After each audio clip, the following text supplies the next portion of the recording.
Your sewing machine shouldn't be a mystery, so here's your guide to the parts of a sewing machine and their functions. Welcome!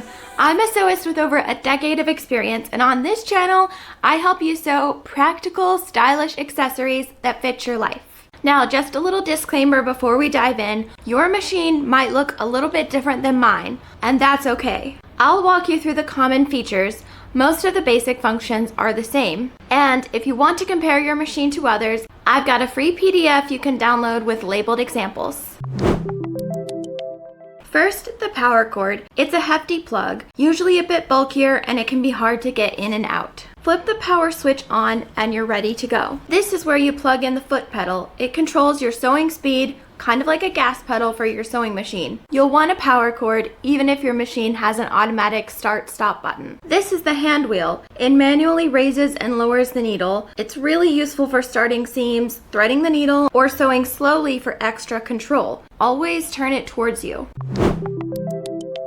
Here's the handle for carrying your machine. This is your horizontal spool pin. It holds your thread spool in place. Some machines include a little felt pad under the spool pin cap. It helps keep it stable and reduce noise. You'll also use a thread spool pin cap to help hold your thread in place. It slides on snugly and keeps the thread spool from flying off while sewing. The thread feeds through these first two thread guides. The second helps control tension. Look for printed symbols on your machine. They'll guide you step by step through threading and bobbin winding. When winding your bobbin, the thread passes through this small tension disc right here. It helps make sure the bobbin winds evenly. Place your empty bobbin here to wind it. Push it over to lock it in place. Once it's full, it'll automatically stop thanks to this next part. This is the bobbin winder stop. It keeps the bobbin from overfilling. This is the thread take-up lever. It moves up and down with your needle and helps control thread tension during each stitch. And finally, this is your thread tension control. It adjusts how tight the thread is as it moves through the machine, which affects how your stitches look. Now let's move down to the needle area where most of the stitching action happens.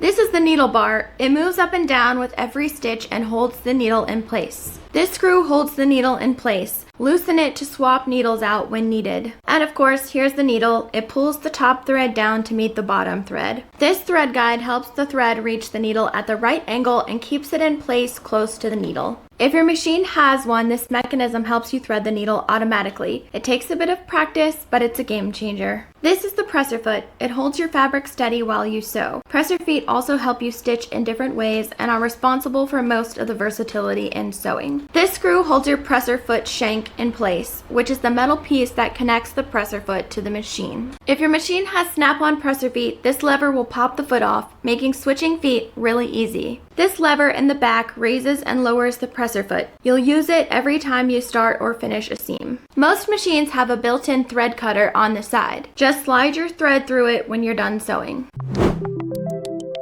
This metal plate helps guide your fabric and protects the machine's inner parts. You'll also see guide marks for seam allowances here. These are your feed dogs. They move the fabric forward with each stitch. Most machines have a clear bobbin cover, with drop-in bobbins at least, so you can see how much thread is left. These guide marks show common seam allowances like 3/8 of an inch, a ½ inch, and 5/8 of an inch. Yours might look different, but the idea is the same. Press this button to open the bobbin cover. This is the bobbin. It holds your bottom thread. Inside, you'll see the bobbin case, hook assembly, and thread path, all of which help loop the top and bottom threads together. You don't need to memorize these parts, but knowing they exist can help with troubleshooting. Now our last section is stitch settings and machine controls. Most machines include a stitch reference guide. This shows all the available stitch options at a glance. On computerized machines, you'll have a screen that shows your selected stitch, width, length, and sometimes more. On mechanical machines, this may be a dial instead. Use these buttons to choose the stitch you want.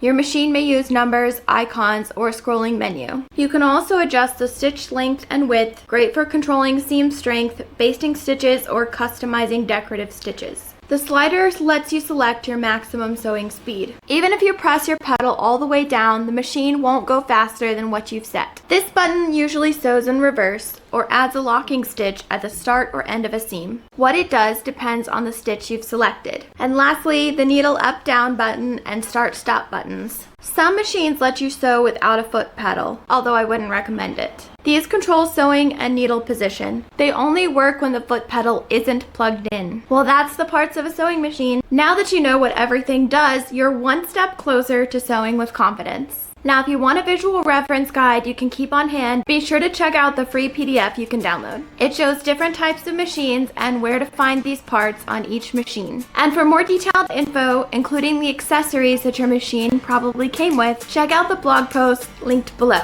Now, if this helped you, don't forget to like and subscribe, and check back next week to see how all these parts actually work. In the meantime, check out my video on how to choose the best sewing machine for you. Bye!